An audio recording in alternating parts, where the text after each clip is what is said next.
que j'aime le plus chez les chevaux, c'est leur capacité à nous renvoyer ce qu'on est. Je crois que c'est ça qui m'a toujours attirée. Au-delà de l'équitation en tant que telle, je pense que c'est ce côté, faut être juste, faut être vrai, faut être dans l'instant présent.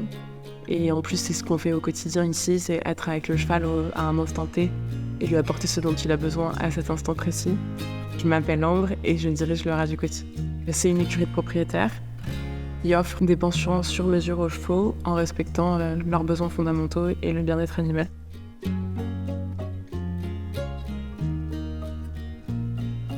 Je voulais vraiment que les gens soient sereins en laissant les chevaux, qu'ils aient la sensation qu'on allait s'en occuper comme les nôtres et que tout allait être mis en place pour leur bien-être, que ce soit physique ou mental, donc faire du cas par cas. J'ai mon premier cheval qui a subi des grosses chirurgies des poches gutturales et il fallait lui trouver un endroit où il pouvait vivre une convalescence avec des règles assez strictes. J'ai donc amené mon cheval en sortie de clinique ici et c'est vrai que quand je suis arrivée, le lieu m'a beaucoup attirée. Je me suis sentie très vite très à l'aise. L'histoire s'est faite comme ça en fait. Le lieu était à vendre et mon cheval était là. C'est plutôt le lieu qui est venu à moi que moi qui suis venue au lieu, quoi.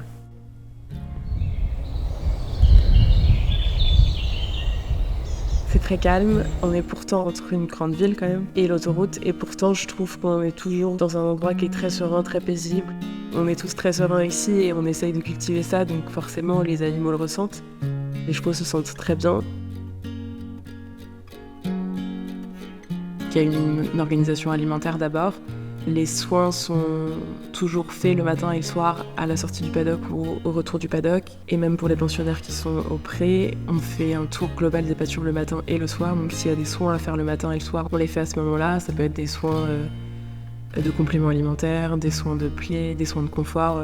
On va vraiment dans le détail. On essaye vraiment de faire au mieux pour satisfaire d'une part les besoins qu'ont tous les chevaux, donc de sortir, de manger, de boire et d'être avec des congénères. Et puis après les besoins individuels en fonction de leur pathologie, de leur maladie, du passé qu'ils ont pu avoir et puis de leur comportement. J'ai essayé de centrer l'organisation des infrastructures et de nos journées autour du bien-être du cheval. Ça me tenait vraiment à cœur qu'il puisse accéder à l'herbe, et ce, toute l'année. Et on essaye, à l'arrivée d'un nouveau pensionnaire, d'observer ses préférences, ses comportements.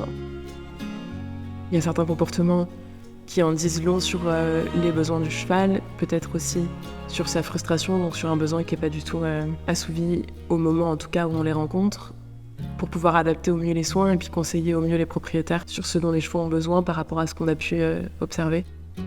Et surtout, ce que j'observe le plus généralement quand des chevaux arrivent ici, c'est qu'ils sont seuls. La présence d'un congénère, on ne pourra jamais la remplacer. C'est surtout ce conseil-là qu'on vient en premier lieu apporter. Et après, effectivement, sur des soins de confort au quotidien qui peuvent venir atténuer une douleur physique ou émotionnelle et permettre aussi au cavalier, après, à cheval, d'évoluer avec un cheval mieux dans son corps et dans sa tête.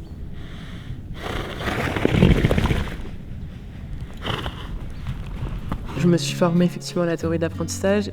On essaye d'éduquer les chevaux, que ce soit dans les débourrages, dans le travail à pied ou dans le travail monté, en respectant ce qu'ils sont, c'est-à-dire des chevaux, et leur capacité d'apprentissage, leur capacité cognitive et leur capacité physique.